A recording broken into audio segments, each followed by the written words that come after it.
Good evening, ladies and gentlemen. Welcome to News Talk with yours truly, the comrade in arms, Chris Anu, coming to you as usual from the great state of Texas, precisely Houston, Texas.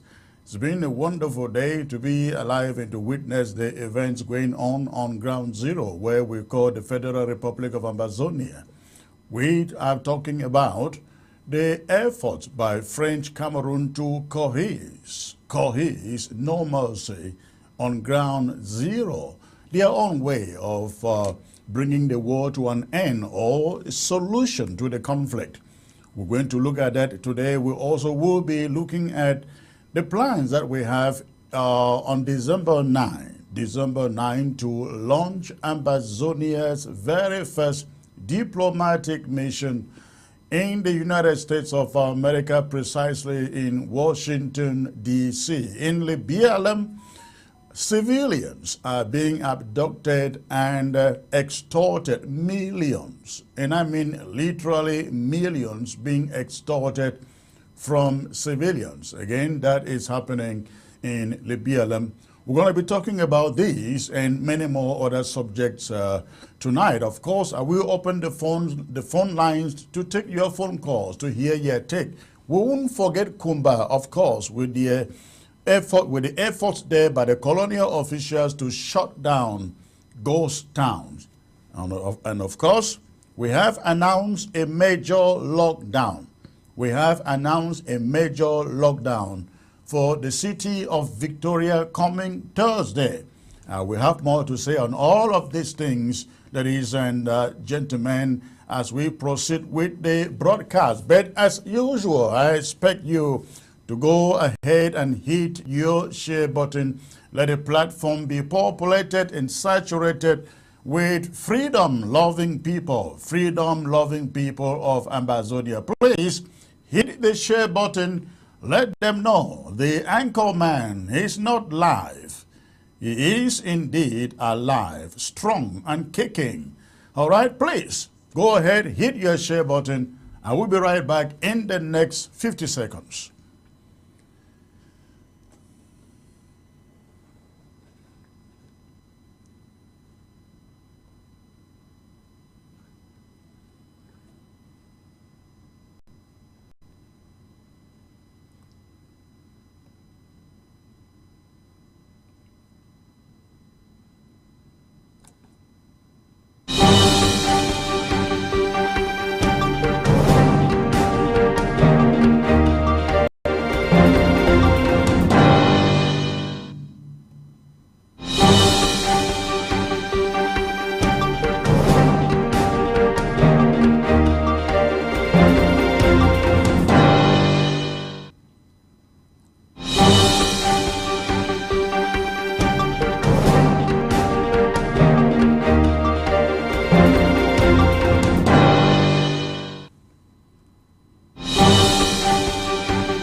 Once more, good evening, ladies and gentlemen, and welcome to News Talk with Chris Anu. Of course, you know that.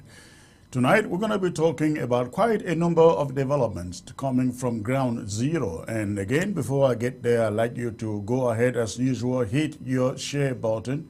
Let us quickly, very quickly, populate Facebook, populate YouTube, populate. These two in particular, television, those watching by way of TV, they are already glued onto their television set. So please, you go ahead and hit the share button if you are watching by way of Facebook, so that we can quickly get started. Hit that share button. And while you do that, I will continue with the show. We're not going to be wasting time here because unfortunately I wouldn't be staying here for as long as I've always done. But let us start with the BLM, ladies and gentlemen. Let us start with the BLM, where something is happening there. Something is happening in the BLM. For about a week now, French Cameroon army went village into village at the dawn of the morning. They went village to village in the BLM, picking up innocent civilians. Again, picking up innocent civilians, locking them up, and asking for millions from them to release them. The people have now been in detention for over a week. I think it's going to 2 weeks now. And they have not been able to regain their freedom because the Cameroon army that keeps them is demanding millions from these people that you find on your screen. Now, I don't know whether, looking at this image, I don't know whether to you these people look like Amber fighters. Do they look like Amber fighters to you? I don't know. I mean, look at their faces. Do these people, including women, I can count, I think there are 2 women there. Do they look like Amber fighters? Do these mothers, do they look like Amber fighters? Of course they do not. They do not look like Amber fighters. But they have been in the custody of La République du Cameroun for over 1 week. I think it's actually going to 2 weeks. They have been in the custody of La République du Cameroun for over 2 weeks now, ladies and gentlemen. And the Cameroon army is demanding millions from each of them, not all of them, but each of them. And that is why for more than 2 weeks, they are kept in Menji. They are kept in Menji, and the forces of lawlessness, La République du Cameroun soldiers in Menji, are demanding millions from each of these faces that you find on the screen. Again, this is happening in Le BLM. The Cameroon army went door to door, village to village, pick up these people, lock them up in Menji, and they are demanding millions from them before they can let them go. Again, at the moment, they are all in Menji, incarcerated in Menji. Again, ask yourself, ladies and gentlemen, do these people that you see, do they look like fighters? Do they look like Amazonian fighters? Of course, they do not. Nobody needs to be told they are not Amazonian fighters. But the Cameroon army went randomly, village to village, door to door, picked up these people, and right now, they are demanding millions from each of them before they can be released. Where they are seated right now, I think this should be the premises of the Colonial Divisional Officer in Menji, Fontem, that is where I guess they are being locked up. Again, I would like to ask the so-called elite who are fighting for normalcy to return to the BLM. They went out, campaigned that people should return to their homes.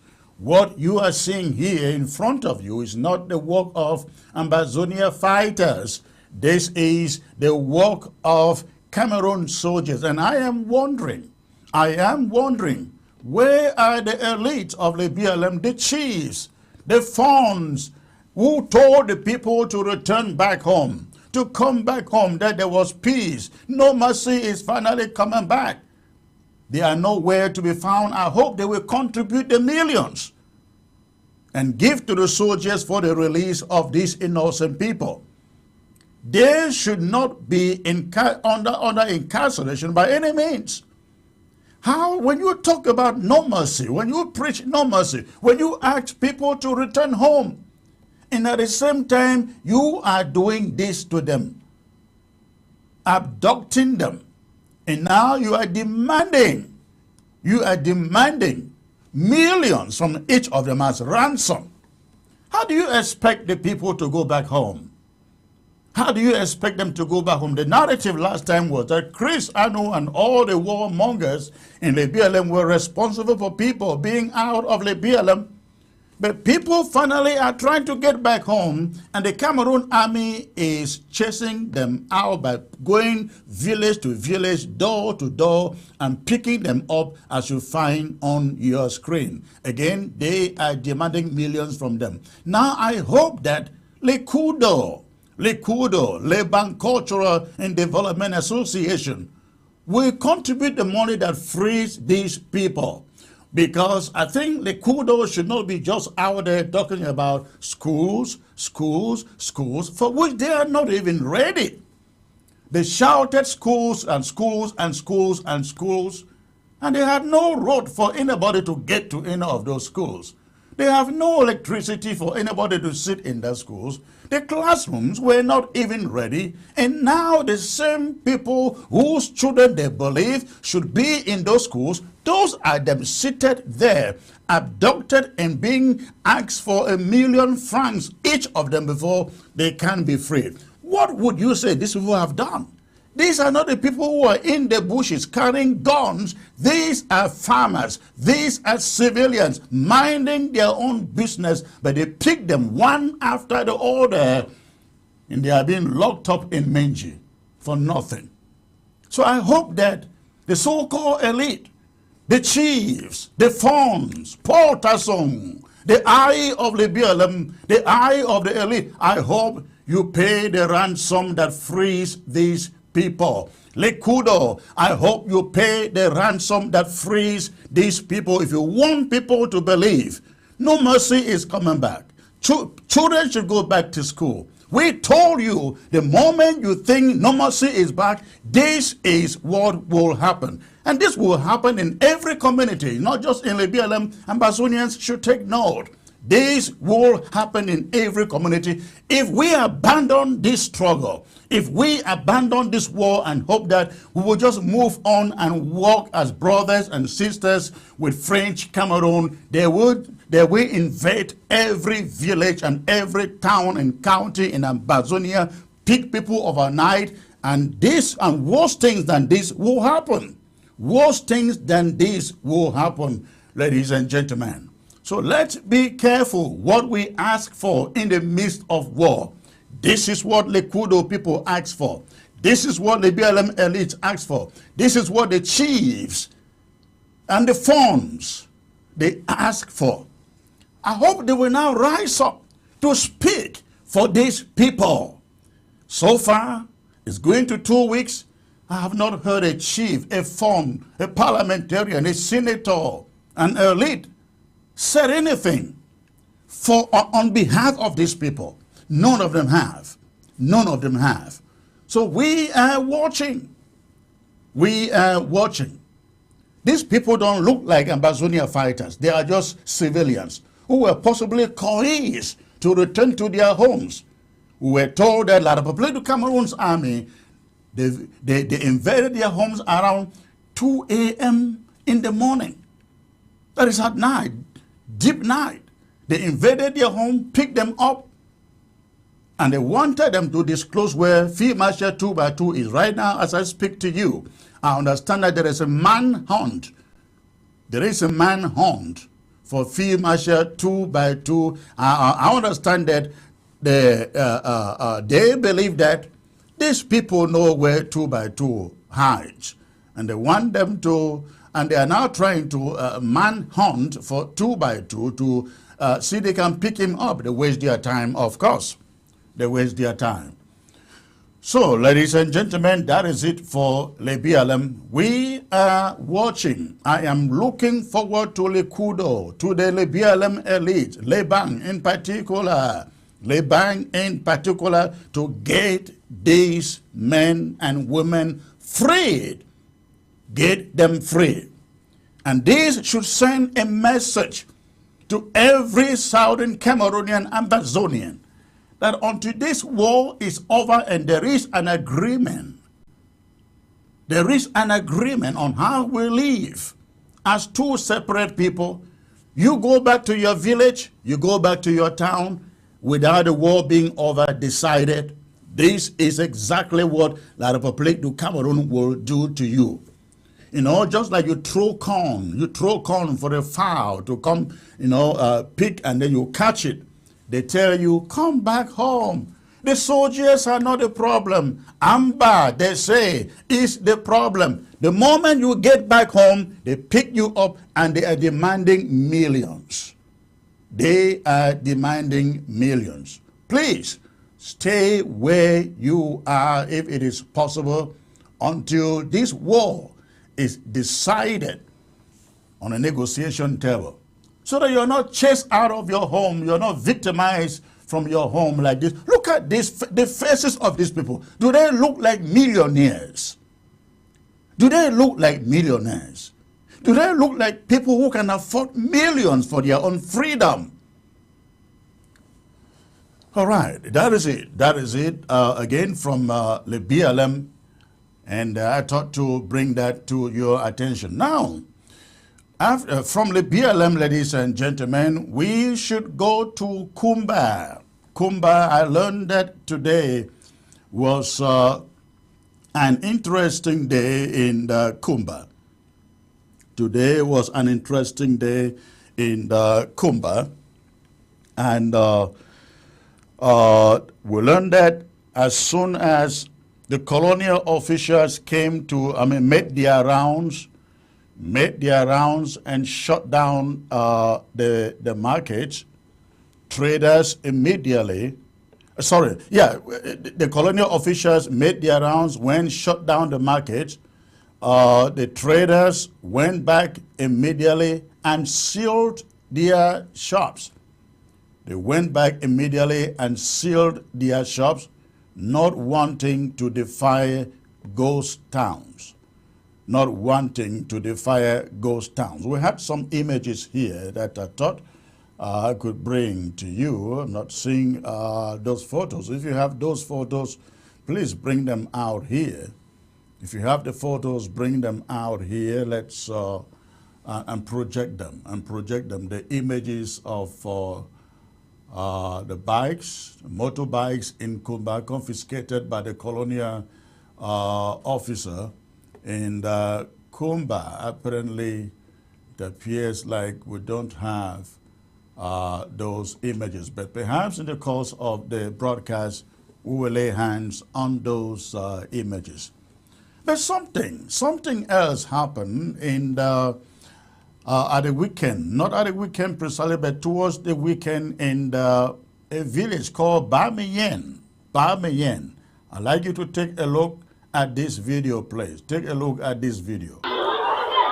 Panique totale au lycée technique de Bafemga à l'annonce de l'irruption des Ambazoniens dans le coin. Panique totale, les élèves sont dans la panique. Chacun cherche à retrouver son domicile. Panique totale au lycée technique de Bafemga.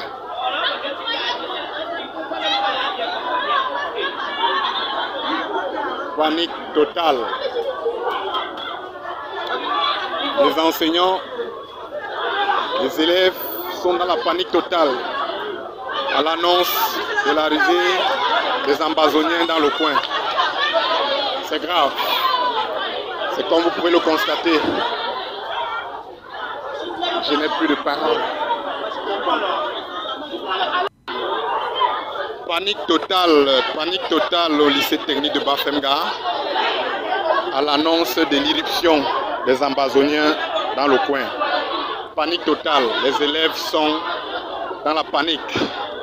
Chacun cherche à retrouver son domicile. All right. Panique We totale understand again au lycée technique de Bafemga. This was happening in a village. in a village in the, close to Mbunda, very close to Mbunda.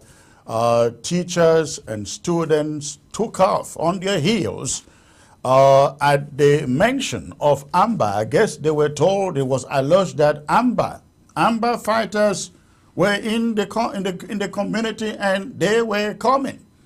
So the teachers and the students all took off, as you can see in the image there in your front. The students, they all took off, the teachers took off, running for their lives, afraid of Amber, ladies and gentlemen. Thank God for Amber. Thank God for Amber. They have really instilled fear and respect also in the hearts of this. You will not see them running from the colonial army this way. Of course, they know what the colonial army would need in a situation like this. They just need a little pocket money, right? They need some bribe and everything will be fine. But at the mention of Amber, they disappeared.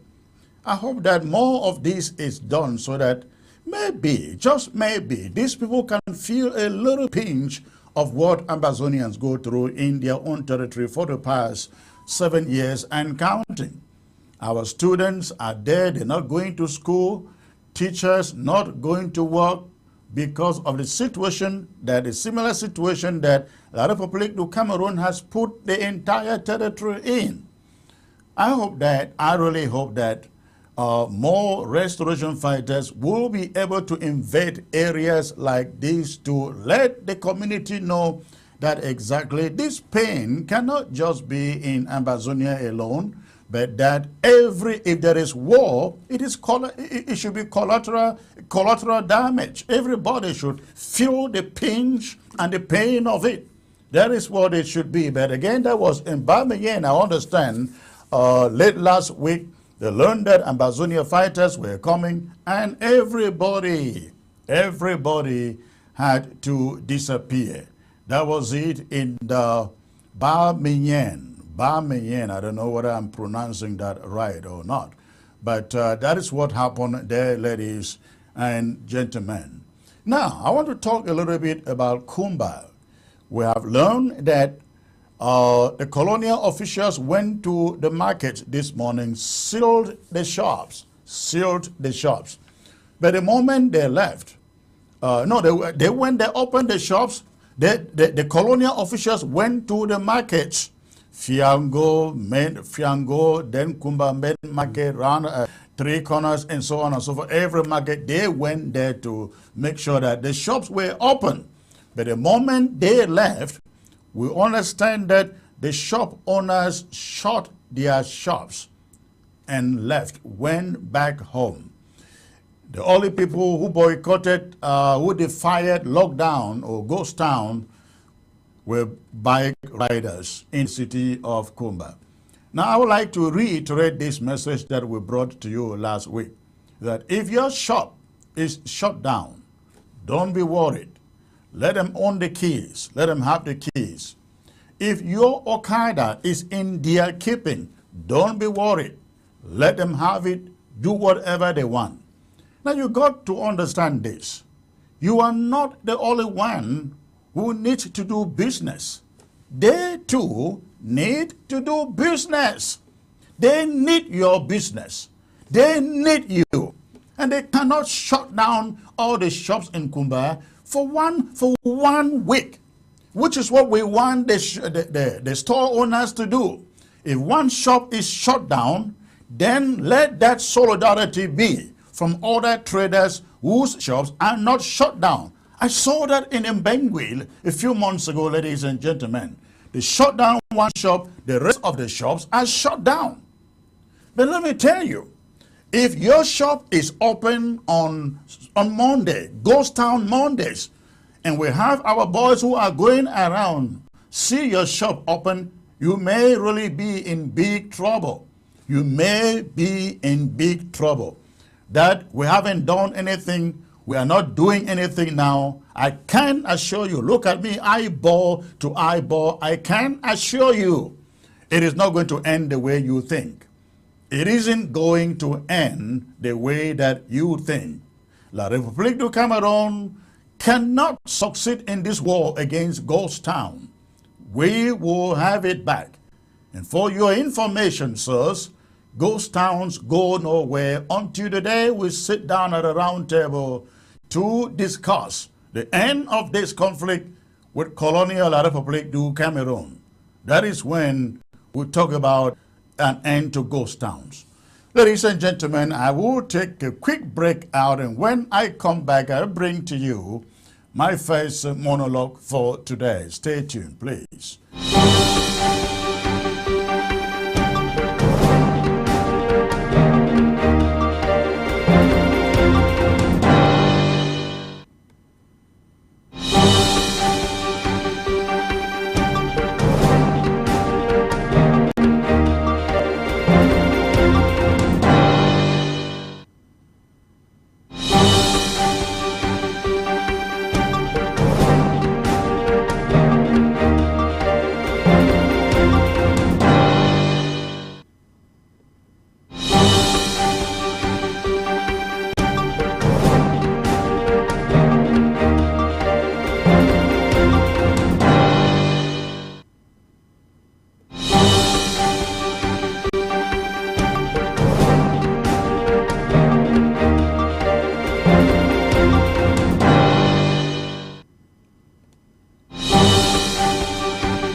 All right, ladies and gentlemen, thanks for staying put out there. At this moment, I will bring you my monologue, which has to do with the lockdown that we have announced for Victoria coming this weekend.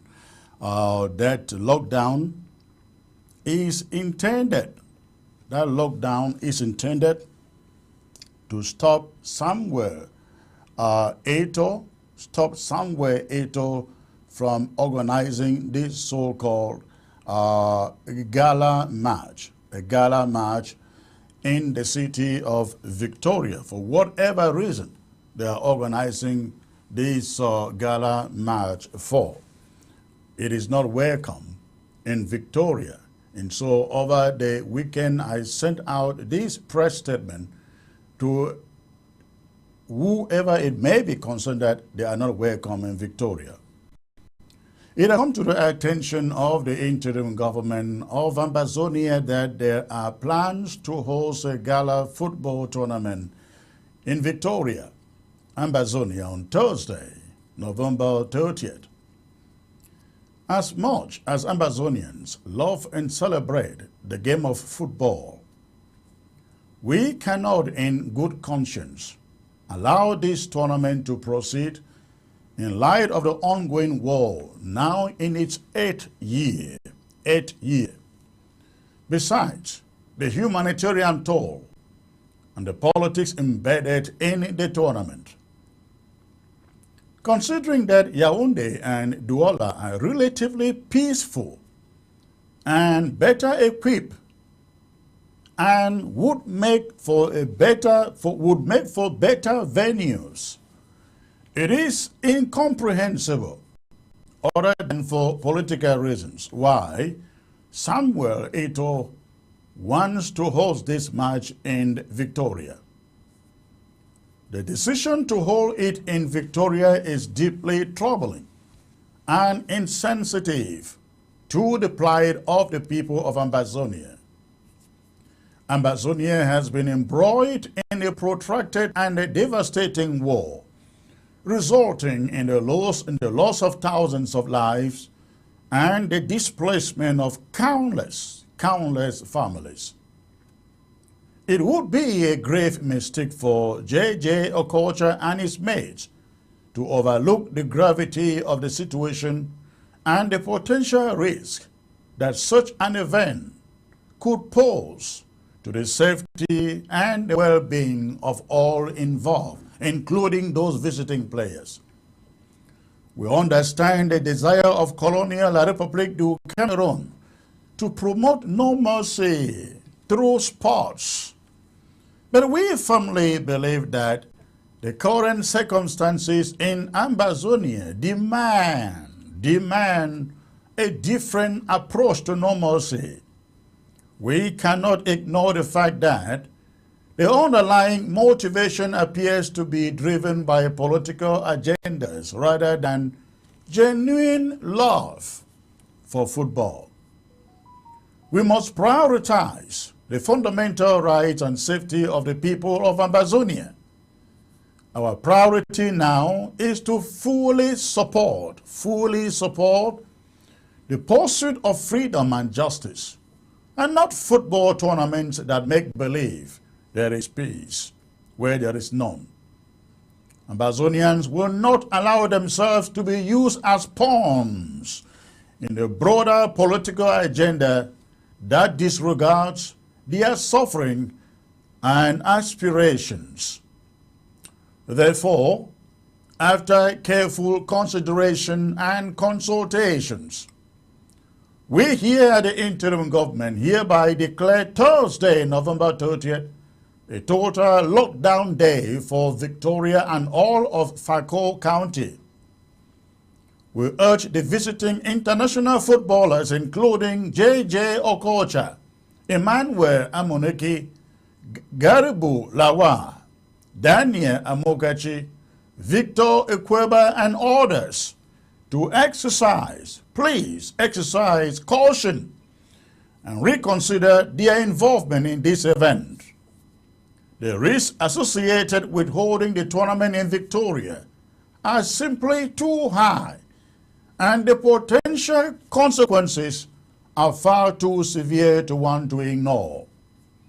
The Cameroon Army won't be able to protect you. Ambazonia restoration fighters have been asked to be on alert, stand by, and to enforce the lockdown to the later. That means all shops, markets, and offices in Victoria will be closed. All public and private transportation services, including Okada riders and taxis, will be grounded also.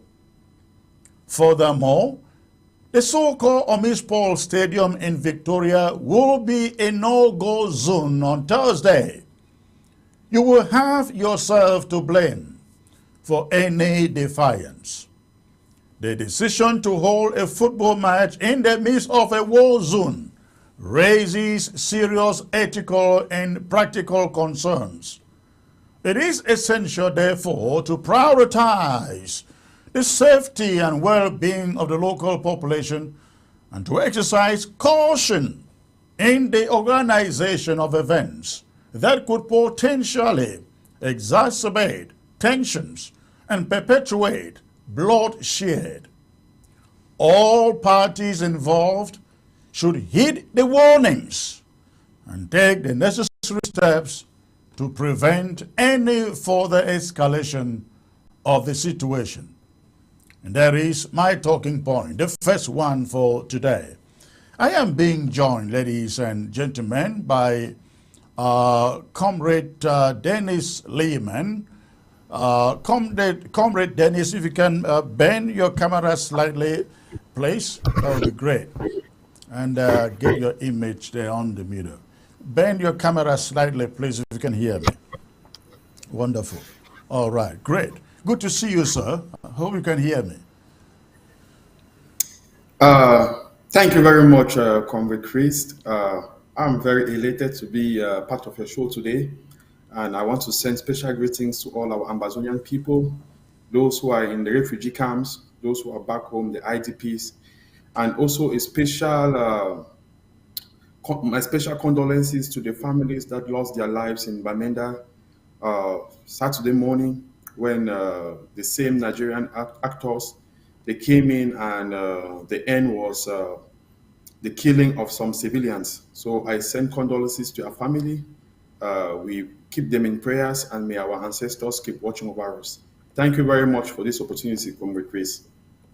Thank you, sir. Thank you for coming on. You just listened to my monologue out there talking about this planned march in Victoria organized by Samuel Eto'o. We do not know the reasons Samuel Eto'o is organizing this march, but I will say one thing that we all know is that for the 8 years and counting that this war has been going on, Samuel Eto'o has not as much as used his influence to say to the government of La République du Cameroon, get into genuine dialogue, sit down with Ambazonians, discuss with them, and end the war, bring peace, bring justice, allow them to have what they want. We have not as much as heard that. But what we see is him acting as a proxy for La République du Cameroon and hosting this march in Victoria.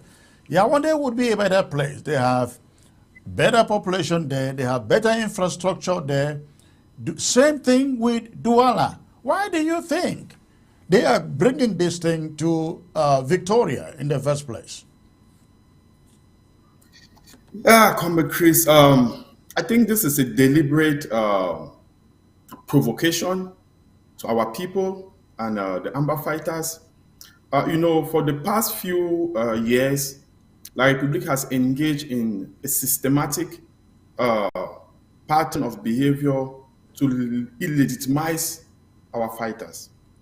Their goal has been to stroke the ego of our people, send in these proxies of theirs, organize these tournaments and these parties in our territory, knowing too well that the blood of our people shall be spilled in any eventuality. So this is a systemic pattern they have been applying to delegitimize our revolution in the eyes of the international community. And I want to really warn our Ambazonian people to understand the tactics of La République. They have nothing to offer. They know that if we go to a negotiating table, they lose automatically because they have no legal claim over the Republic of Ambazonia. They have no valid claim over our people. The parliamentarians they have put in place have been delegitimized because they were not elected by our people. The senators were not elected by our people in any fair democratic election. So La République now has been engaging in this pattern of bringing these stars, actors, football players in a place where if something goes wrong, it would put Ambazonians to look like terrorists who attack civilians' infrastructures, who attack civilians and bring misery to their own people. So I really want us to be very, very careful with these people. And I'm very happy with your monologue because we're going to hold Samuel Eto'o responsible for the lives of every civilian, should in case anything happens, if they go ahead with this policy of organizing events in our territory purposely just to make the Amber fighters look bad in the eyes of the international community. I think you have made a very, very valid point. Etophis and the Nigerian soccer players, they have very good infrastructures in Yaoundé. They have new stadiums that was constructed for Paul Biya in Jakoma. Why are they not using those infrastructures? Why do they have to come to Limbe, knowing it is a war zone, to organize the football encounter? Is it that they care too much about the Limbe people or the people of Ambazonia? The answer is no. This is a deliberate act of provocation, and I want us to understand that Etofis and the organizing committee of that particular game shall be held liable for the lives of our people should in case anything happens to them. Thank you very much, Comrade Chris. I get your point, absolutely. And I guess you are saying that all this is a kind of setup. It's set up by a lot of people, the Cameroon government using Ito as a proxy so that when these players come to Victoria and anything happens, they can say, you see, we told you we have terrorists here. We have terrorists here. Exactly. Look at what they have done. I mean, you saw what happened with the Nigerian actor in Bamenda last weekend, where the guy almost lost his life.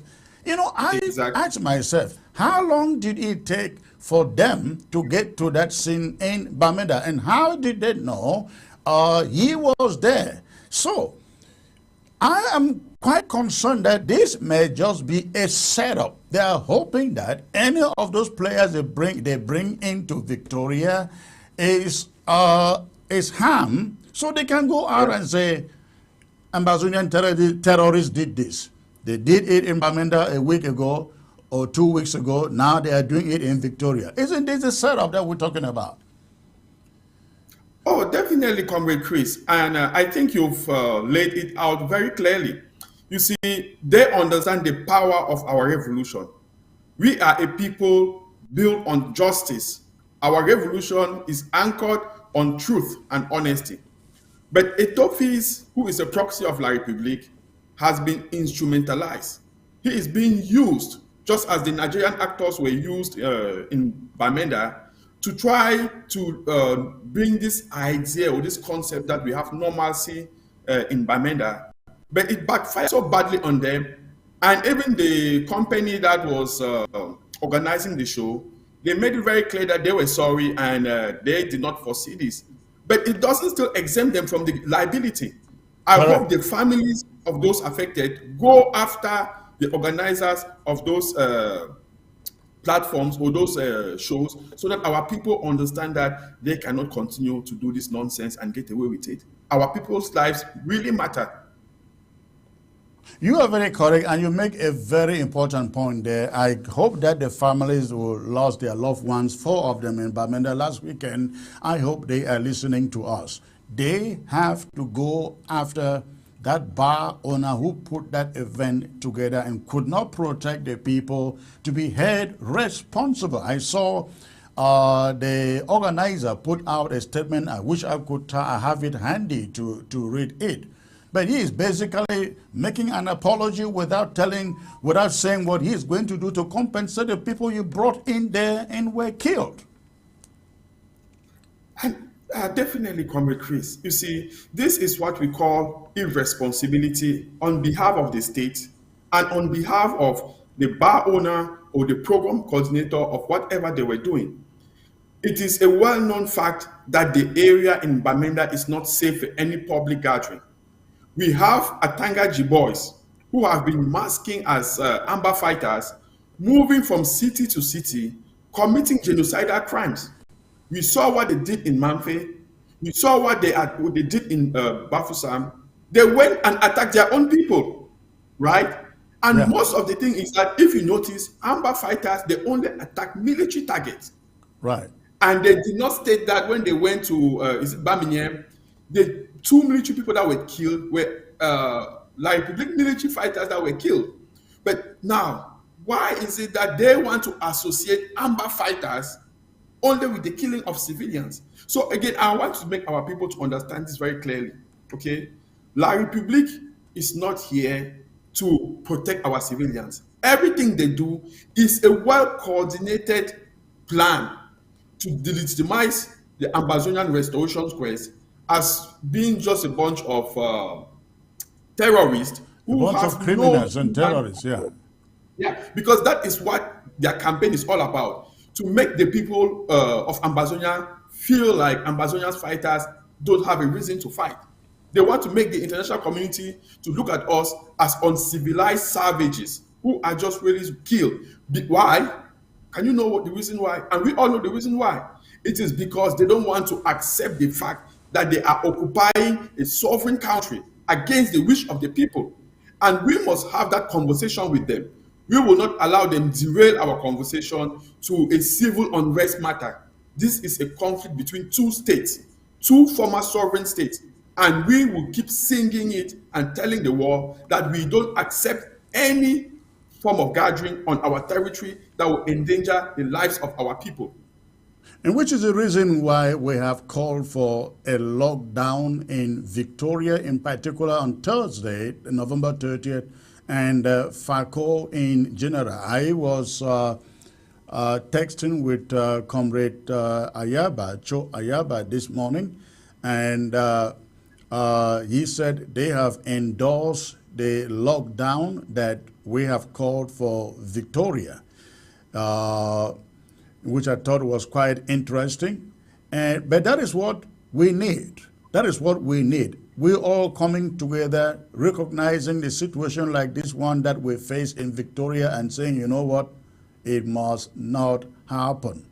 What would you say to the people of Victoria? Victoria is known to be very defiant of ghost towns and lockdown. But I know for the past 1 month, they have really been roughly handled, and I hope that this time they would have learned their lessons from the past. But what would you say in regard to this lockdown for Victoria on Thursday? Well, I can only applaud your state leadership in that direction. And I really want to applaud Comrade Ayaba for also working with you on this particular lockdown. I think this is a lockdown which is very, very necessary. And I want our people of Victoria to understand that the lockdown is to protect them. It's for their own good. And it's to make our people understand that their safety is at the heart of the Ambazonian revolution. And the leadership abroad is doing its best to make sure that our people are safe, the conditions are favorable for our children to stay in their homes and not be killed, because they are the future of Ambazonia. So no one can say any other thing but to congratulate you guys for the steady job you guys have been doing. And I also want to highlight a particular flaw we have. That flaw is we have allowed La République to bring a lot of its citizens and station them in Limbe, especially in the Boya Limbe area. Yeah. They use them as proxy. All the way, Tico, Mutengene, Boya, Victoria. Exactly. They use them as proxies to delegitimize these lockdowns that we implement to save our people's lives. Those are what we call protective measures, because as the authority of the Ambazonian people, we are all responsible to make sure that our people are safe. Safety is our fundamental goal. So we want to put it straight to the international community that Ambazonians are committed to safety. That is why we implement those measures of lockdowns to protect our people and make sure that La République proxies, who are now dressed like Amber Boys, cannot come in and attack our people. Ambazonian fighters only attack military targets and military installation.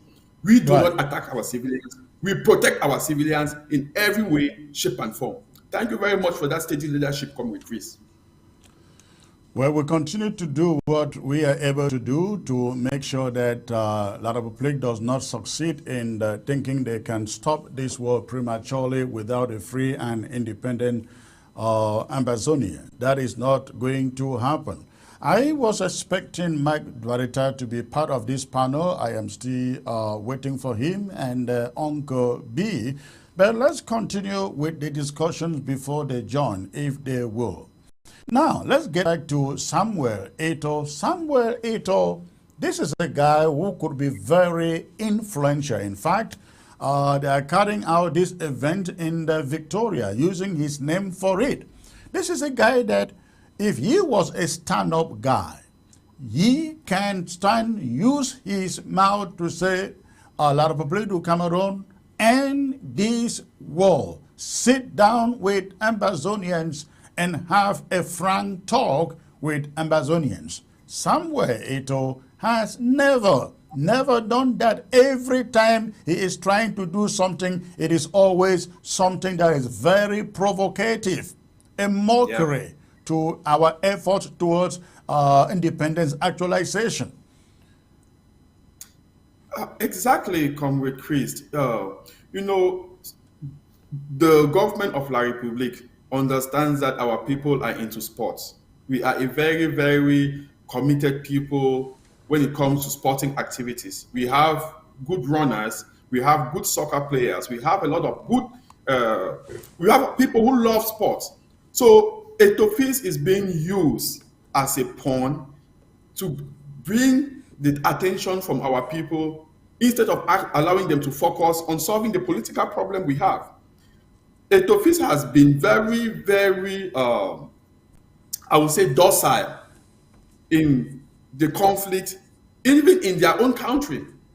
He is not someone who speaks against the ills of their own people. Even when you see like they have accidents where thousands of people lost their lives, you will never see Etofis out there, you know, mourning with the people. He is a very lukewarm guy. But guess what? Right. He is being manipulated to come to Ambazonia to show that he cares for the Ambazonian people when he doesn't even care for his own people. Look at what happened with the flooding that killed people in their country. He did not go there to empathize with the people. Right. But somehow, Etofis has the time to show up in Ambazonia to promote peace, to promote, to do sporting activities, and act as if he suddenly just discovered that he was a star, that he was a big wig that could bring a difference in the situation in Ambazonia. And I would just tell our people not to pay him any attention. Stay home.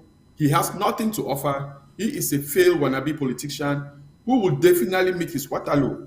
Our people are not that to mess with. The God of our ancestors will take care of him. The cards they are playing with La Republique to make us look bad is going to turn back on them. Everybody knows the record of La Republique. La Republique is a terrorist occupying regime that we need to kick them out and restore our statehood. So Etofis has nowhere or no place in Ambazonia. I think he even needs a visa to come to our territory because we don't recognize them and we don't recognize him as an Ambazonian. He should stay in his own country and take care of their problems and do his activities in their territory. Thank you, comrade.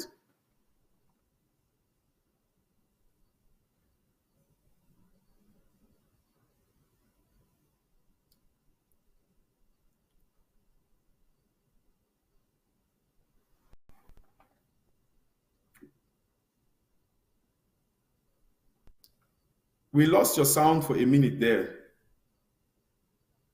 Sorry about that. I was saying that I can see Mark Barretta is joining us, but before we get to him, I would like to take on my second monologue for tonight.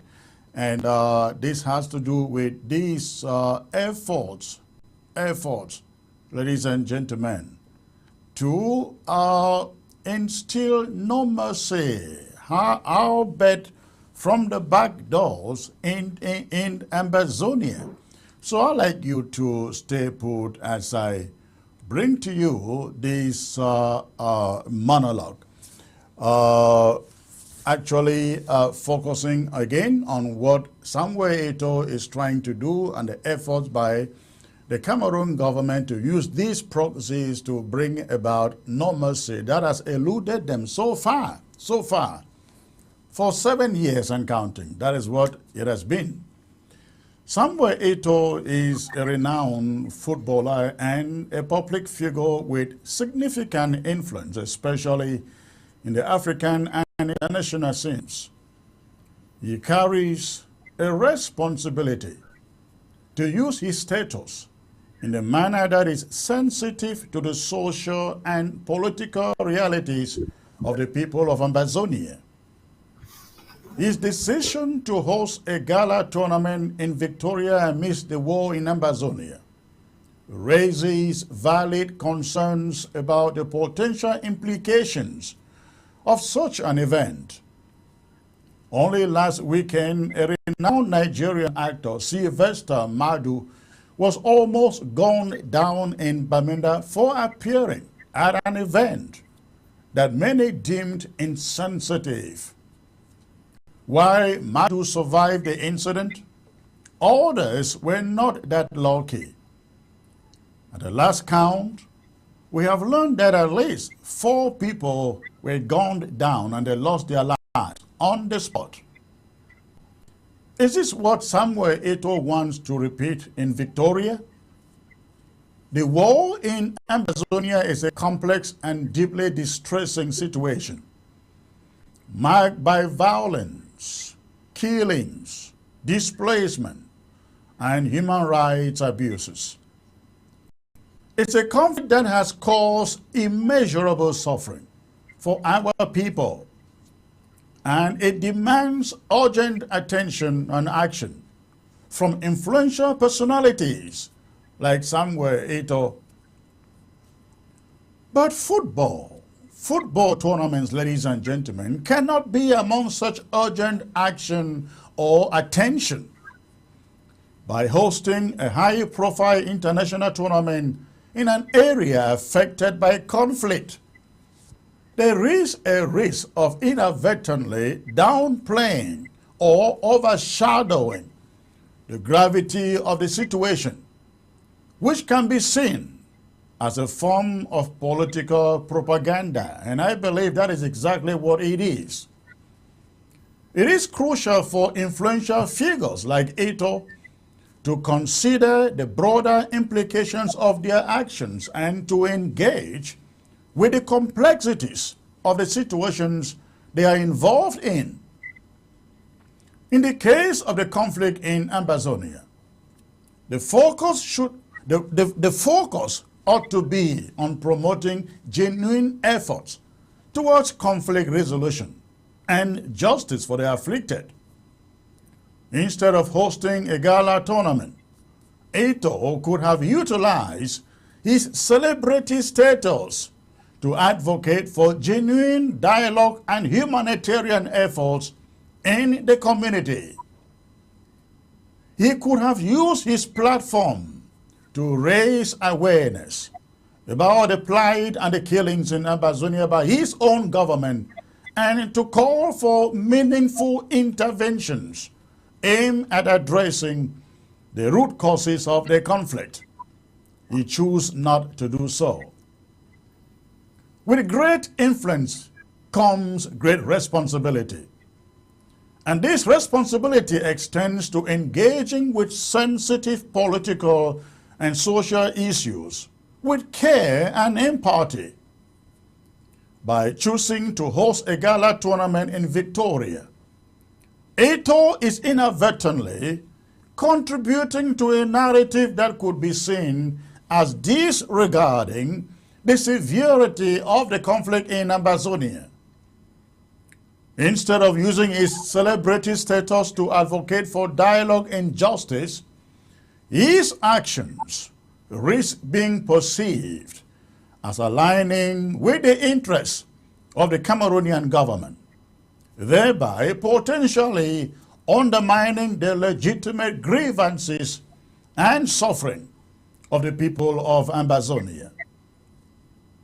Engaging in constructive dialogue and advocating for meaningful change can be a more impactful way for influential personalities like Eto'o to use their platform, as it can contribute to genuine efforts towards conflict resolution and peace building. The desperate attempts of La République du Cameroon's government to force a semblance of normalcy upon the war-torn area smells of insincerity and disdain for the root causes of this conflict. There can be no genuine return to normalcy through the back doors and hasty proclamations that the authorities in La République du Cameroon are attempting to force upon the suffering people of Amazonia. The road to true peace and justice, normalcy also, can only be paved through sincere and inclusive dialogue that addresses the deep-seated grievances and root causes of this conflict.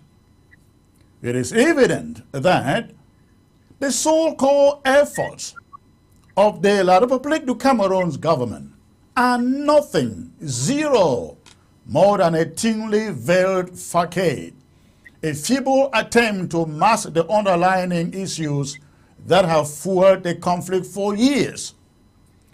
True normalcy can only be restored when both sides come to the table in good faith, ready to engage in open, honest, and transparent dialogue. Only by acknowledging and addressing the legitimate concerns of all parties involved can a sustainable normalcy be achieved. The people of Amazonia deserve more than empty promises and cosmetic gestures. They deserve a future free from the specter of violence and conflict, a future built upon the foundation of genuine negotiations and understanding. It is time for La République du Cameroon's government to recognize that the path, ladies and gentlemen, the path to normalcy lies not in coercion and unilateral actions and proclamations, but in the courageous pursuit of meaningful dialogue and lasting solutions. It is incumbent upon the authorities of La République du Cameroon to abandon these their disingenuous tactics and embrace the path of true normalcy through dialogue. The time for genuine engagement and meaningful progress is long overdue. Anything, and I mean anything short of this, is an insult to the countless individuals whose lives have been shattered by the protracted conflict. The call for genuine dialogue must be heeded. For without it, there can be no hope for a sustainable and lasting settlement to this conflict. And that is my monologue. I will now bring in my guest once more. I am being joined. Oh, I thought Mark Barita was here. I don't see him. I hope you can turn on. Mike, if you are listening to me, I don't see your camera on, but I can see your audio is turned on. Let me go back to you, Dennis. Let's talk about this a little bit. Cameroon has been trying for 7 years and counting to declare normalcy, returning to Amazonia. That means life going on as usual. For 7 years and counting, they have not succeeded. In your mind, what do you think they are going to succeed this time? Is it because they are using celebrities like Samuel Eto'o or what? Comrade Chris, you are very, very right in your assessment of the failed policies of La République. I think that La République is still living in the 60s. They think that Ambazonians are just fighting out of anger, okay? But I want to tell La République that they are mistaken, seriously, because our plight is very simple. The Republic of Southern Cameroons that got into a union with La République du Cameroon in 1960 and 61. We still have the memory fresh on our minds. We know that the state of the Republic of Southern Cameroons, the former Republic of Southern Cameroons, today called the Republic of Ambazonia or the Federal Republic of Ambazonia, is our divine ultimate birthright. We shall have that conversation even if they want it or not. No celebrity on earth, no actor, no prophet, no pastor, even the Pope cannot change the minds of our people. We shall have the conversation on where the other party that got into the treaty with the Republic of Cameroon in 1960 has gone to. We have Article 56 of the constitution that we had with La République when we created a new country called the Federal Republic of Cameroon that stated clearly this is a union between two sovereign countries, the Republic of Southern Cameroons and the Republic of Cameroons. So we shall have this conversation no matter how uncomfortable it makes La République. All the charades, all the foul play you see is to mask the truth of what is going on. We shall have that difficult conversation. Our people cannot be fooled by the likes of Etofis or soccer players from Nigeria. The Ambazonian people have asked a simple question. We shall not settle for what they call special status, or we're going to negotiate with them on a better way to be slaves. Ambazonians shall not be slaves on their own territory. So I really want to thank you for bringing up this case with Etofis, because Etofis is, I don't know if he can reason or he knows he's being used as a political pawn or a Trojan horse to, tame the people of Ambazonia. But he is going to fail woefully because our people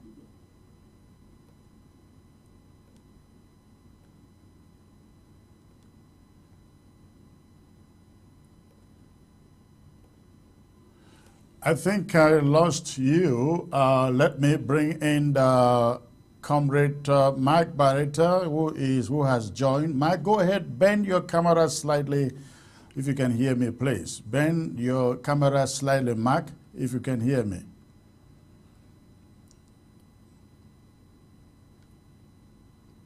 Mike, if you can hear me, bend your camera slightly. Bend it down.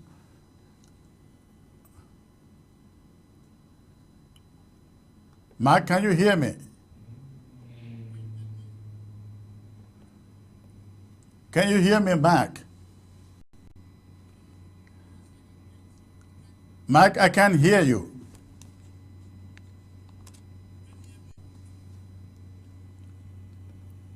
Mike, I cannot hear you. Check your audio. Can you hear me?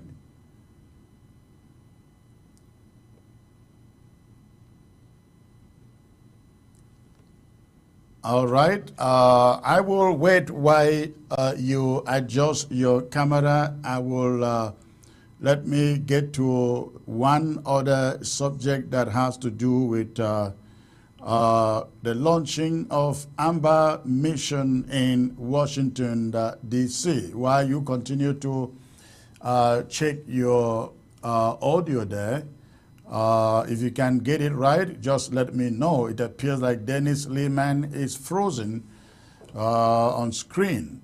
Mike, if you can hear me, log out and log back in. Log out and log back in. And while you do that, I just want to once more announce to Ambazonians out there across the USA and the diaspora in general that we are making history coming December the 9th. On December 9th, we shall be gathered in Washington, D.C., 600 Pennsylvania Avenue, to formally launch Ambazonia's very first diplomatic missions anywhere in the world. And what a great thing that this is happening nowhere else but in Washington, D.C. So the invitation is for everyone out there. Again, the event is taking place on the Saturday, December the 9th. 600, and the address is 600 Pennsylvania, 600 Massachusetts Avenue. That is where the launch is taking place. 600 Massachusetts Avenues, Northwest Washington, D.C. Northwest Washington, D.C. We really hope that many of you in the New York, New Jersey, Philadelphia, Delaware, Maryland, D.C., and Virginia axis will show up in your numbers to be witness to this important event, that for the first time we're going to be launching a former diplomatic mission of Ambazonia in Washington, D.C., and I am believing that sometime, maybe Friday, I shall be making a very important appointment here, appointing our very first diplomat in Washington, D.C., or for Washington, D.C. That appointment will be coming up again, I believe, on Friday. But if you live out of Washington, D.C., or the axis between New York and Virginia, please start making your arrangements, your travel arrangements to be in Washington, D.C. on December 9. December 9, 600 Massachusetts Avenue, Northwest Washington, D.C. for this event. You want to be seen as being one of those who witnessed that history. We don't have a country yet, but we are taking these little steps again and again and again and again. And it is my belief, from here, we will never shut it down. We will move it to a full diplomatic mission, what you will call an embassy. We are avoiding calling it an embassy, even though that's exactly what it serves. But we prefer to call it Ambazonia Diplomatic Mission. We would love to see one in London, in Germany, in Canada, everywhere around the globe where Ambazonians live. But for the first one that we are having in Washington, D.C., we want to see all of you, please pay your flights, come over there, get into the cameras, come in your Amber national colors. Let us send a strong message to La République du Cameroon. If they think that we are losing and we are going away, no, we are not. We are not. I said here last time that, listen, ladies and gentlemen, we have time in our hands, much more than La République du Cameroon thinks, or much more than they have. La République doesn't have the time that we have. If this war, God forbid, goes for the next 30 years, for as long as we keep on raising the money, we don't care about it. But for La République du Cameroon, they don't have the money to prosecute war for 30 years because they have debts to pay. They cannot even pay their teachers now. Alone, they are borrowing money from credit unions to prosecute this war. How long will they go on till they run into bankruptcy? That is why I say, if they think that these little steps that we are taking means nothing, they are mistaken. We have all of the time to spend, to waste, until we have regained our independence and taken back our country. That is what this is all about.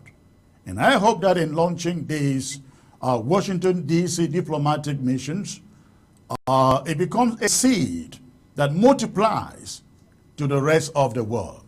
Let me get back to my guest now. I see Mike Barretta has joined. Mike, it is good to see you, sir. I hope you can hear me now. I can get you perfectly, Chris. Can you get me?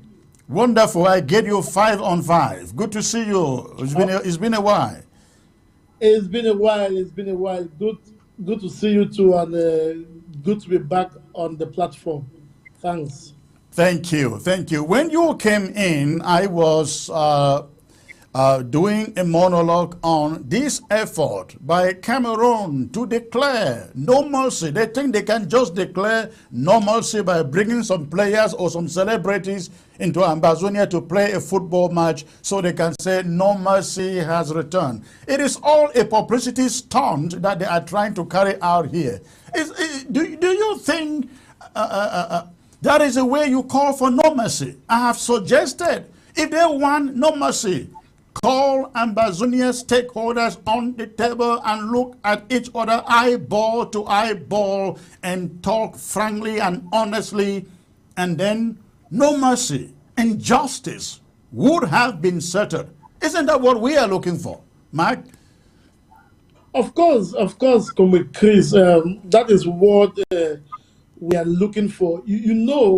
French Cameroon, the government of Paul Biya, they I think they want the war to prolong, but as it seems, a lot of the government of officials are enjoying from the booty of the war. But again, they are desperate to show their sponsors. They are desperate to show those around the globe that they have defeated Ambazonia. They are desperate to show that they are in control of Ambazonia. And so they picked Victoria. There is a reason why they picked Victoria. There's a reason why they picked Victoria. Because we know what Victoria is to them in Fako. We know the number of military bases that are in Victoria. We know that they have, to some extent, transformed Victoria into a French-speaking city, almost outweighing the indigents of Ambazonia. And so they are using their slave boy, Samuel Eto'o. If you remember, I think before the World Cup or so, Samuel Eto'o was the one who went to Victoria, eating suya and talking that everything is okay, trying to take order, they can come to organize. I think it was the African Nation Cup or so. So they are using Samuel Eto'o to send out this message to the world, using what people love the most, football, to claim that there is some form of normalcy. That is what they are doing to subdue any of our efforts in the diaspora to preach, to say something is going on, and I think I hope that our people back home are watching. I've heard that there is a lockdown which has been called for Thursday. The Thursday that the match has been called. That is a very good pacifier approach, to tell our people to avoid such a venue, because you and I, we are aware, we do not know how our fighters are going to react. We do not know, because for so many occasions, Ambazonians and some people, they try as much to second guess our fighters, but they will act in a very different way and a very different manner. It is our place as activists, as comrades, to safeguard lives, to tell our people that stay away. We know that they are going to bring all of their military mechanism to have that match in Victoria.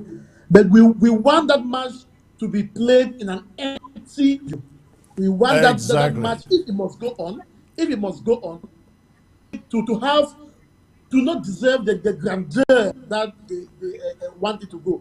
And JJ Okocha, who has retired so many years, and coming back, trying to use him as a frontline person to organize this match in Victoria, it is heartbreaking.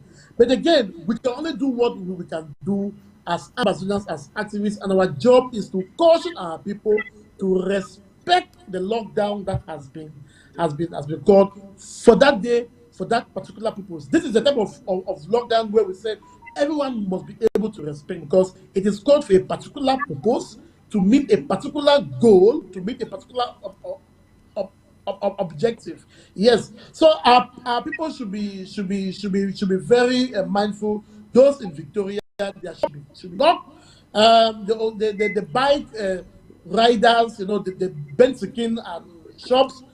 Stay away, because it is a provocation. It's a provocation. Our Amazonian fighters, they also want to live a normal life. Okay, yes, they want to also live a normal life. They want to be able to live a life where they too can sit also and enjoy the fruit of their God-given nation. And we can only do that by the war coming to a fruitful end with the end settlement, which is the freedom of the Federal Republic of Ambazonia.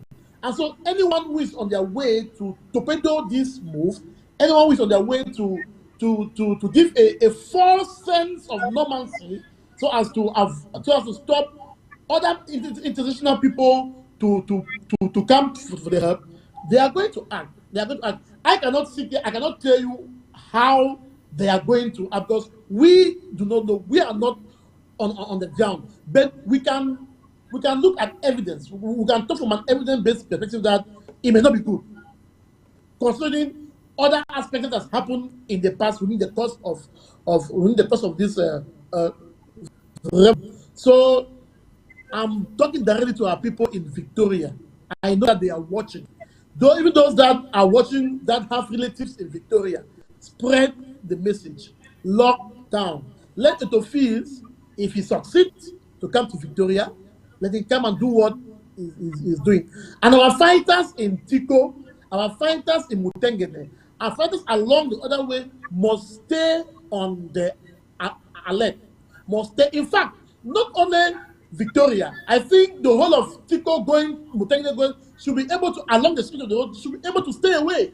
Able to stay, because those people that are going to drive, they're going to drive through Douala, Tiko, Mutengene to Victoria. Anything can happen along the way at any point. And they are actually going to bring in people time from Douala in Yaoundé into. Of course, Yes. they will. They will bring in crowds from French town of Douala to populate and to show a semblance that people are going about their business. So it is a provocation to us coming from Samuel Eto'o, and again from our own so-called in quotes brother JJ Okocha. You should be able to abstain from that. Well, I see Nigerian newspapers talking about the ban and the threat on the Nigerian players, and they are warning them. Amber fighters have said they will stop them, they will kill them. Actually, according to the newspapers I read from Nigeria, if they come to Ambazonia. But Comrade Dennis Lehman made a point here that this is all a conspiracy. And I believe the Cameroon is trying to bring these these international footballers to Victoria, just hoping that something happens and they are able to say, we told you, these guys are terrorists. What do you think about that, Mike? Of course, we cannot. You see, what French government has been doing from the onset is to get a country to tag us as terrorists, because they know very well that we are based in a diaspora where these Western governments are very, very critical of any person belonging to an organization which has been tagged a terrorist. And they know that if they succeed to tag Ambazonia or as a terrorist movement or organization, it stops most of us from identifying as Ambazonian, because we will be going against the rules or the laws of that our host country. So yes, anything can happen. Anything can happen. So it like how Dennis said, it can be a conspiracy theory. Trust me that I bet you French Cameroon government can act. They can to get someone to disguise an Amazonian fighter is very easy. We do not have a particular Amazonian fighter. Don't have a particular uniform, right? A particular way. So anyone can disguise, a French guy can disguise in another way and act. And then when you act now on JJ Okocha, you have caused now a rift between Amazonia or between And Cameroon Nigeria. and Nigeria. Remember, we have refugees in Nigeria. Cameroon government will be able to say, listen, I've told you, don't house those refugees, send them back, because see what they have done to your to your people. They'll be able to turn to Britain, to US, and say, I told you, see what they supposedly claim to have done in Manfred. See what now they have done to people. They attack them, get them. So it is what Lima said is very correct. There is a high probability, in fact, I can say there is 98.99% chance now that French Cameroon can use their rogue forces, disguise, act, harm those people. They would disappear and then come forth. And I want to make this talking about that. We look at the event in Bamenda last weekend, where gunmen invaded this bar and shot 4 people dead. We don't know who they were. We still, up to today, we don't know who they were. Of course, they would like to say, oh, Ambazonia fighters did it, but what proof do they have? Chris, I want to speak from an evidence part of it. We know that from the start of this revolution till now, when our fighters they do something, they come public, they say we have done it. Right. Even when we in the diaspora we know that this thing is wrong and we're like angry and we'll go out and condemn, they come out and they say we have done it. And we have diaspora groups who have come to say yes and support that they have done this type of thing. But look at the pattern, the Manfred issue. Now the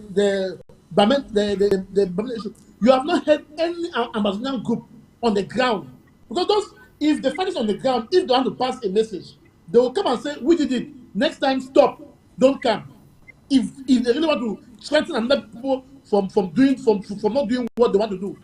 So you can tell very well that it is the French Cameroon rock forces, because French Cameroon, it is very clear, is a part of the war. They have a military unit within their force that is designed to carry out actions like this to attack Amazonia negatively. They have it. That is being clear, controlled by Paul Atanganji, Philemon Yang, and the Prime Minister, how to call it, John Gute, and the rest. They have it. All of these people, they have it to give, because our fighters don't do. They understand to the bare, as far as the bare minimum, that those things takes away the support that our community has for them. So it is. I agree very well with Lehman. French Cameroon is trying to pierce a very big rift between our revolution and the international community. That is why JJ Okocha must not allow himself or the team members to be a sacrificial lamb. They may not target him as a person, but they may target other delegations within his team. Yeah, let me read this press statement that was sent out by the organizer of that event in Bamenda. He writes, Dama Films received Nollywood actor Sylvester Badu aka Shino Rambo on Thursday, the 23rd of November 2023 in Bamenda for a movie shoot advocating against hard drug and addiction. While concluding the movie, we received an invite for a guest appearance at Big G VIP located at My 3 in Quen. The snooker championship organized by Big G began at 3 p.m. Now, note that organizing the snooker championship, these are things that are doing in, during time of war. The snooker championship organized by Big G began at 3 p.m. Everything went well with fans meeting Sylvester Madu at past 10 p.m. We heard gunshots from outside, and many ran helter-skelter, leading to the death of 4 civilians and over 10 wounded. The police intervened, securing the safety of the Nollywood actor, Sylvester Madu, and dispersed the crowd. From midnight, in the spirit of goodwill, onlookers carried the wounded to the nearest hospital, PMI in Quen, and regional hospital, where they are presently receiving treatment. The police are currently conducting investigations to this effect. They promise the safety of Nollywood actor Sylvester Madu and his subsequent excursion to his country, Nigeria. Dama Film sends a heartfelt condolence to the parents, siblings, and friends who will join in mourning the deceased. Dama Films acknowledges the unfortunate happenings and regrets not taking better measures. These grave effects go into consideration in future projects. Now, the point I want to make with this statement is that he writes in here, this is the guy who organized the event, he writes that the shooters came and shot from outside. Meanwhile, the main gas was inside. Now, people die from the shot outside. The main gas inside is well protected.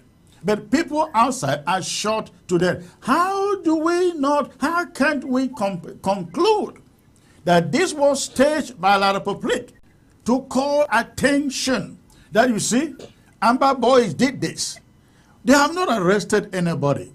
They don't have any evidence to prove that those attacks were carried out by Ambazonian fighters. Instead, the police or the gendarmes got to the scene immediately. And what did they do? They protected the actor. But the other victims, others had fallen victims.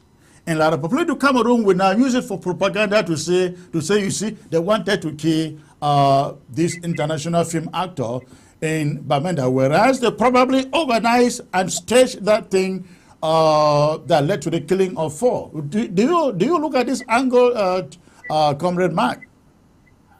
Yes, of course, and the more reason we are saying that our people should be very careful, because at the end of the day, the main person will not be affected. Those who suffer the consequences will be our people. So if our fighters were the ones who they will go inside now, why we shoot outside to alert him? They will not do. If they will go in there. They will actually go in there. They'll go in there. They will not shoot outside to alert him next that he start running. So it's the whole French Cameroon mafia. All right, Comrade Dennis, let me get back to you. Going back to this subject of normalcy, it is something that La Republique du Cameroon want. They are desperate to see normalcy return on the ground, and they have tried and tried. It is 7 years and counting now. For how long do they keep talking about normalcy when there is none?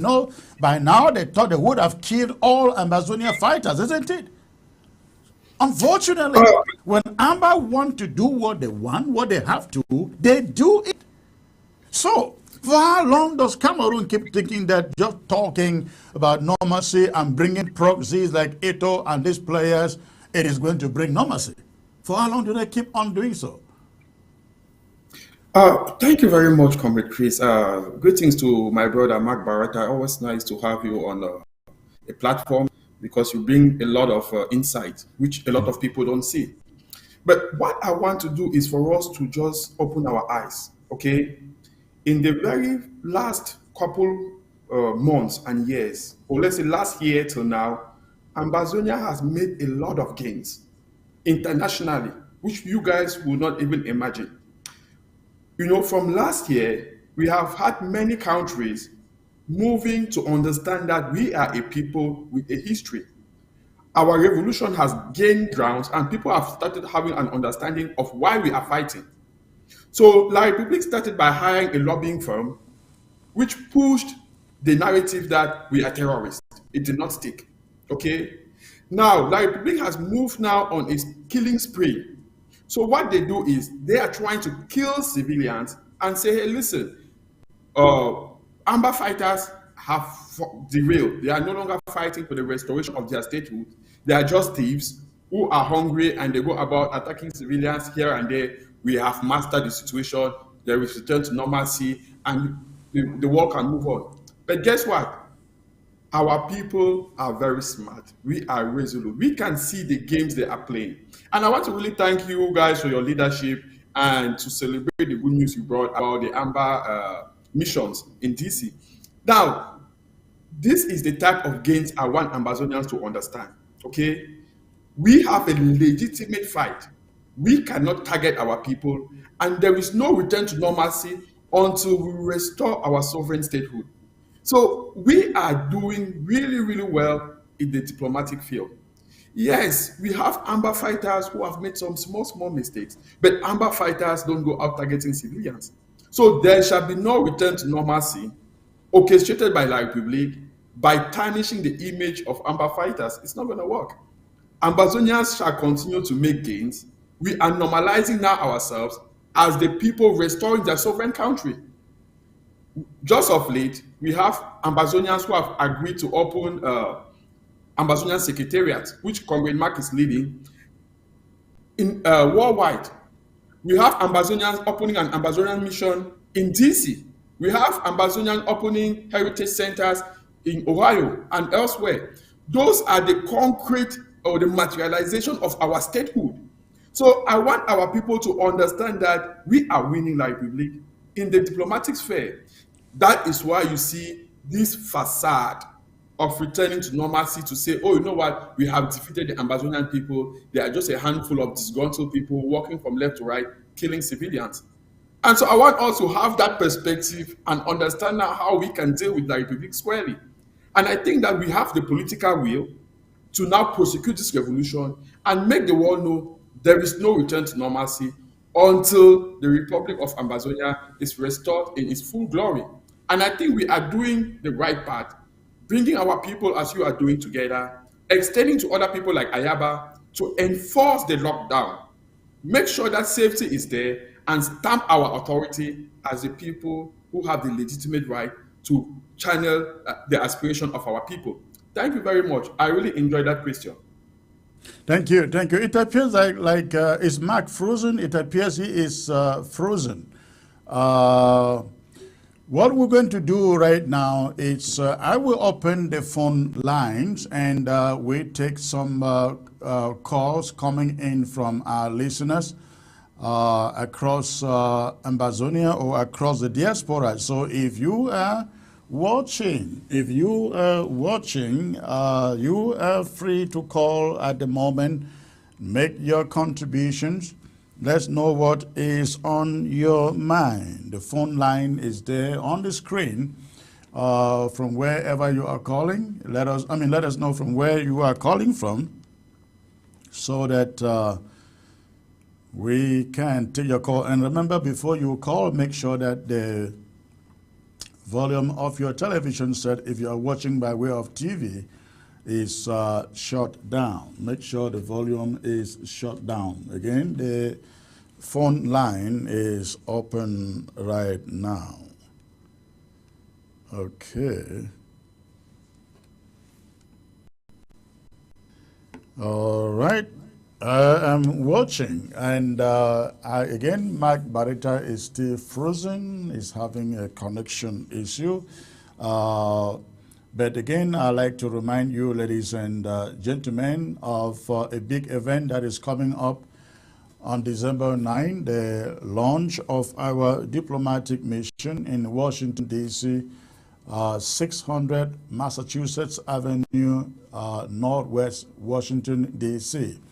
That will be the venue of that event, and every Ambazonian, especially within the axis of New York and Virginia, please program yourself to be there. Plan yourself to be there, to be part of this history-making event. I will also be announcing a very important development on Friday. We're going to be announcing about the launching of Amber Amber ID cards. Amber ID cards. Their production, everything is in order. The website is all set, and all that is needed is for the announcement to be made. And you can go on the website. Enter. You don't need to go to Washington, D.C. to make an Ambazonian ID. If you are in Europe, in Asia, wherever you are on earth, for as long as you have access to a computer and internet, you can apply for Ambazonian ID from your home, and everything will be printed and mailed to you at home. Let me get to this caller here. Hello. Hello. Hello. Hello.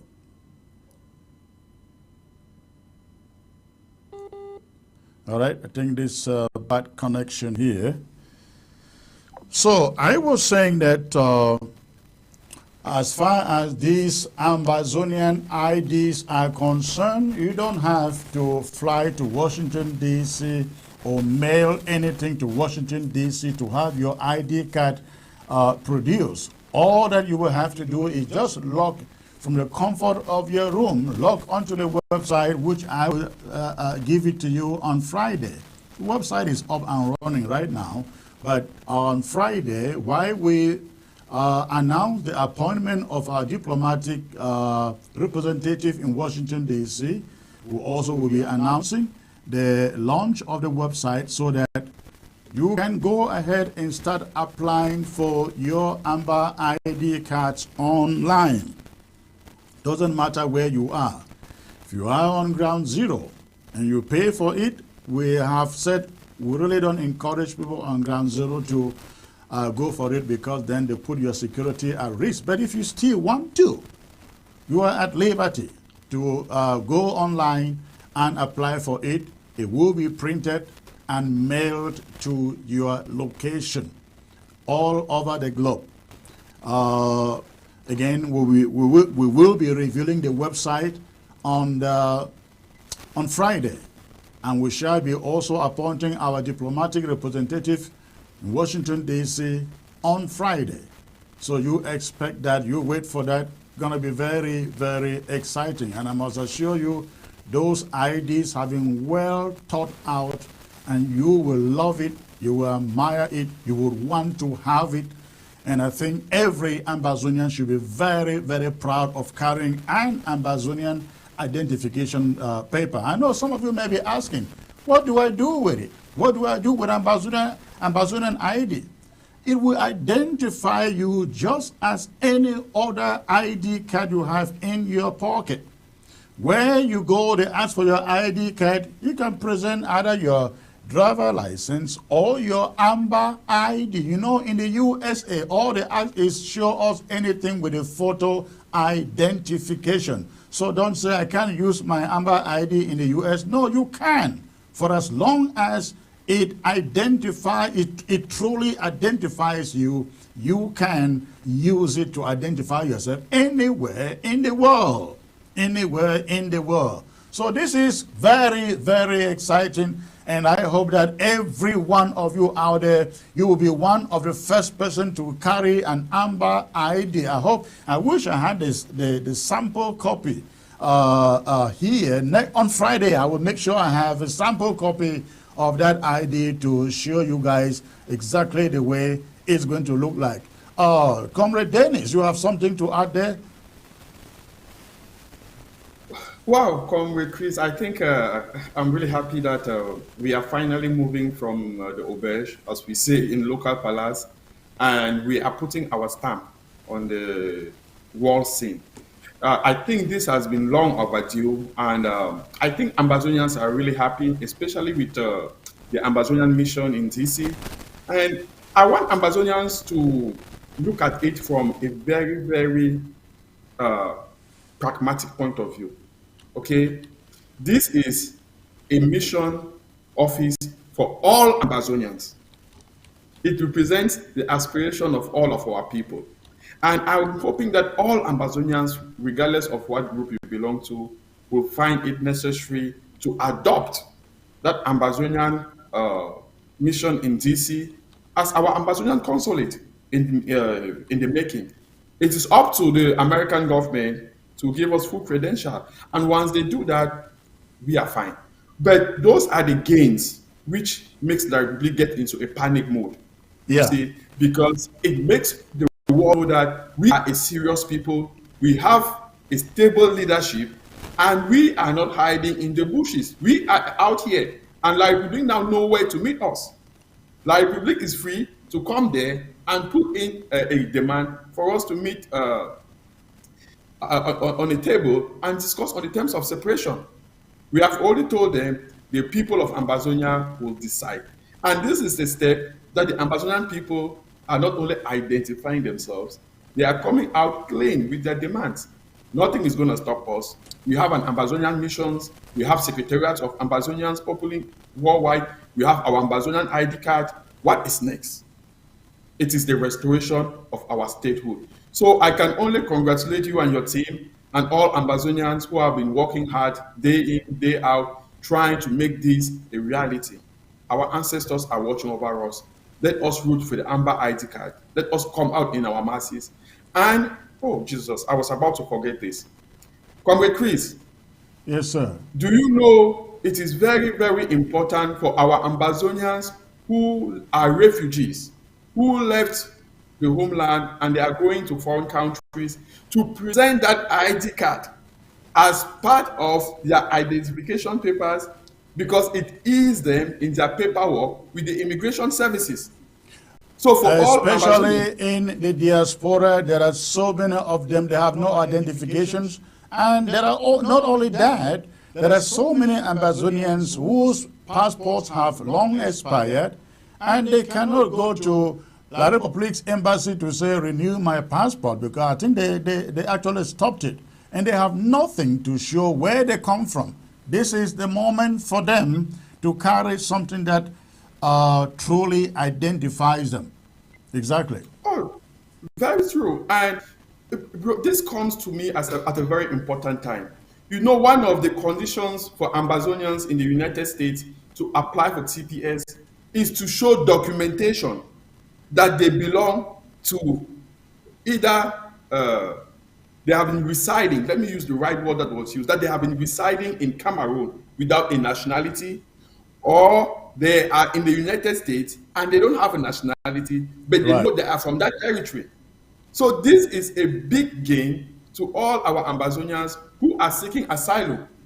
They will need to show proof of belonging to the Ambazonian community for their Correct. asylum to be approved. So the Ambazonian ID card is an imperative, it's a must-have to all Ambazonians who wish to show that they are from Ambazonia or they identify with the Ambazonian restoration process. And I want to really thank you guys for taking that initiative, and may our people see the good in what you guys are doing. Thank you very much. Thank you. Thank you. We really hope that this brings some enthusiasm into our people and get them demonstrating their patriotism by affording those cards. Those cards, we have decided they are going to cost $50 a piece, and they will last for 2 years, renewable, and that $50 includes handling and shipping. So it doesn't matter where you are in the world. If you are in the Far East, as some call it, you only pay that $50. If you are in the U.S., you still pay that $50, so that maybe you in the U.S., your payment can help ship the card to somebody in the Middle East, in Dubai, wherever that they may be. And you have to, and you do all of this online. You don't have to send a check. You don't have to send cash to anybody. You do all of it. All the transaction happens online, because that is the way it is done in the developed world. You don't have to go to any physical office to go and do an ID, even though it's still being done. But this is the way you do it. And when you go there to the website, upload your passport size photograph, I bet you if it is not good, the system rejects it. It has to be a really good passport size photograph for the system to accept it. If it is not accepted, you have to get the right one. We are doing it to the standard. To the standard. So, Comrade, thank you for being part of the broadcast tonight. It was great to have you. You have a great night, sir. Thank you very much, Comrade Chris. All the pleasure was mine, and I want to send a shout out to all your thousands and millions of viewers and appreciation for the good job we are doing. And I want to also take this opportunity to invite all the other group heads to join this initiative, and let's work together. At the end of it, it is our Ambazonia. Nobody has monopoly over Ambazonia. It is our collective responsibility. Absolutely. For us to come all over and support Amber initiatives. We should not look at our groups, our tribes, our clan. It is our Ambazonia. Let us work as one people under one flag to restore a sovereign statehood which is under subjugation. Thank you very much and have a wonderful week. Thank you. Thank you. I appreciate you, sir. You have a great night. Okay, ladies and gentlemen, that will be it for tonight. No phone calls are coming in. I guess there isn't electricity on ground zero, because I have been told that every time I am coming on live, electricity is shut down. But whatever the case, ground zero doesn't have to worry, because we rerun this again and again and again until everybody must have listened to it before we move on with it. So this will be rebroadcast on ground zero again and again and again and again. But I'd just like to say thank you for tuning in. I look forward to coming back on Friday with a very special speech. Not a show, but a speech. And then the presentation of this Amber ID website. And of course, the announcement of our special diplomat who will be manning our office, our diplomacy office in Washington, D.C. That announcement and that appointment is coming up on Friday. You don't want to miss it. So you stay tuned. Ladies and gentlemen, thank you very much for tuning in. I want to believe you will all have a very good night. Thanks for tuning in once more.